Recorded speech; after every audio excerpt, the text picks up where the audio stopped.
অনেক আছে আপনার পুরাতন দলিল, আপনি যেখানে থাকছেন সেটাই তো আপনার দাদুর জায়গাতে আছেন। পদক্ষেপ গ্রহণ করবেন না। আপনি ভারতীয় নাগরিক, যথেষ্ট প্রমাণ আপনার কাছে আছে। আবার চলে যাই, আমি বলছি আপনার দাদুর কবরটাই আপনার প্রমাণ। এটা বললে অনেকে রাগ হয়, দাদুর কবরটা বিনা কাগজে আছে। যদি বিনা কাগজে আপনার দাদুর কবরে শুয়ে থাকতো না, তৃণমূলেরা দেখতে না তখন দখল করে প্রমোটিং করে দিত, দাদুর কবর ছাড়তো না। কাগজ আছে তো?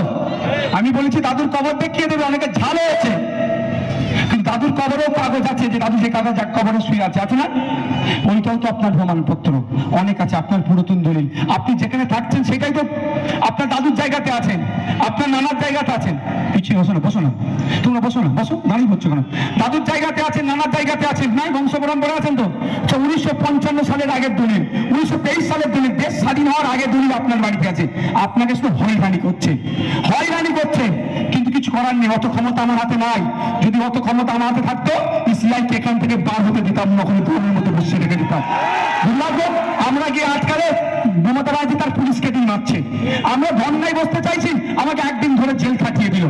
এই সিআইয়ের বিরুদ্ধেই তো ধর্নায় বসতে চেয়েছিলাম, ওয়াকাফের বিরুদ্ধে, আইনের বিরুদ্ধেই তো বসতে চেয়েছিলাম। মমতা ব্যানার্জির পুলিশ আমাকে ধরে, আমাদের মতো অনেকজনকে ধরে একদিন জেল খাটিয়ে দিল। যাক, সেটাতে আমার রাগ হয় না। এখন করণীয়টা কি? এখন ঠান্ডা মাথায় আবারও বলছি, আতঙ্ক মুক্ত থাকবেন। আতঙ্কিত হয়ে গেলে ডিলিট থেকে আপনার ভ্যালিড হয়ে যাবে না, হবে? তাহলে কাগজে লড়াই করতে হবে। আমি বলবো আপনারা ঠান্ডা হন। এখন পর্যন্ত অপদার্থ সরকার, এখনো অপদার্থ নির্বাচন কমিশন কোনো গাইডলাইন পর্যন্ত ছাড়েনি, এবং যে কি অ্যাপ্লিকেশন করবে, কি কি ডকুমেন্টস দিতে হবে, নির্দিষ্ট কোনোভাবে আমরা পাচ্ছি না। আমরা একটা দিন অপেক্ষা করছি, আগামী দু একদিনের মধ্যেই আমরা প্রেস করব। টোটালটা কি সিস্টেম আছে না আছে আপনাদের বলবো, কিন্তু অনুরোধ এটাই, আতঙ্কিত হয়ে কেউ ভুল পদক্ষেপ নেবেন না। সংবিধান আপনাকে অধিকার দিয়েছে। যেমন আমরা জোর গলায় বলি, অসুস্থ হয়েছি, সরকারকে আমাকে ওষুধ দিতে হবে সুস্থ করার জন্য। আমার মাথায় ছাদ নাই, সরকার আমাকে ছাদের ব্যবস্থা করবে। ঠিক একই ভাবে আর্টিকেল 326 সংবিধানের 326 নম্বর ধারায় বলা হচ্ছে, প্রত্যেকটা ভারতীয় 18 বছরের ঊর্ধ্বে তার ভোটদানের ক্ষমতা পাচ্ছে। সুতরাং কেউ আমার এই ভোটদানের ক্ষমতা কেড়ে নিতে পারবে না। সরকার বলেছে আমি ভারতীয় হওয়ার, কিন্তু এখন বদমাইশি করে আমাকে ট্রাইব্যুনালের দিকে পাঠিয়ে দিচ্ছে। হয়তো আমার কষ্ট হচ্ছে, এই কষ্টের ভয়ে কেউ ভুল পদক্ষেপ নেবেন না। কেউ ঘাস মারা দিল, খেয়ে ফেললো, কেউ গলার দড়িতে টাঙিয়ে দিল, কেউ ভুল পদক্ষেপ নেবেন না।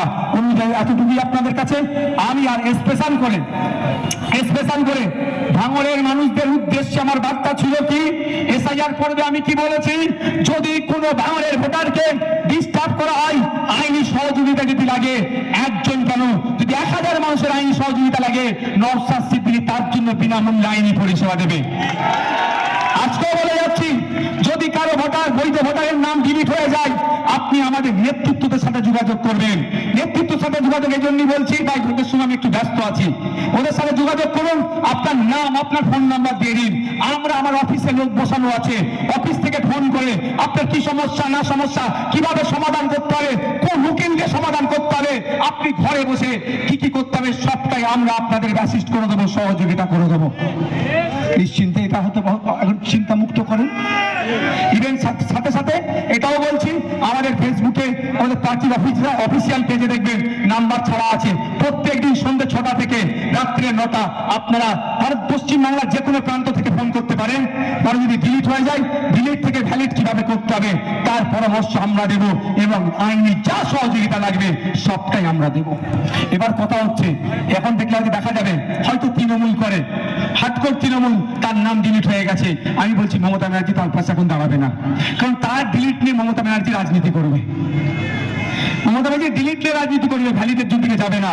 আমি আপনাদের এখানে শ্যামনগর বাজারে কথা দিয়ে যাচ্ছি, কোন তৃণমূলের হার্ডকোর সমর্থকেরও যদি নাম ডিলিট হয়ে যায়, আপনি যদি মনে করেন আপনার পরিচয় গোপন রাখা দরকার, আমি আপনার উদ্দেশ্য বলছি, বা আপনার পরিবারের কারো ডিলিট হয়ে গেছে, আপনি কোন রাস্তা খুঁজে পাচ্ছেন না, আতঙ্কিত আছেন, আমি আপনাকে বলে যাচ্ছি বা আপনাদের বলে যাচ্ছি, গোপনে আমার সাথে যোগাযোগ করুন। আপনার পরিচয় গোপন রেখে আপনার ভোটাধিকার আমি ফিরিয়ে নিয়ে আসার জন্য আমি আপনার হয়ে লড়াই করবো। সে তৃণমূলে আপনি করবে তো কি হয়েছে, আপনাদের বলে যাচ্ছে কথা।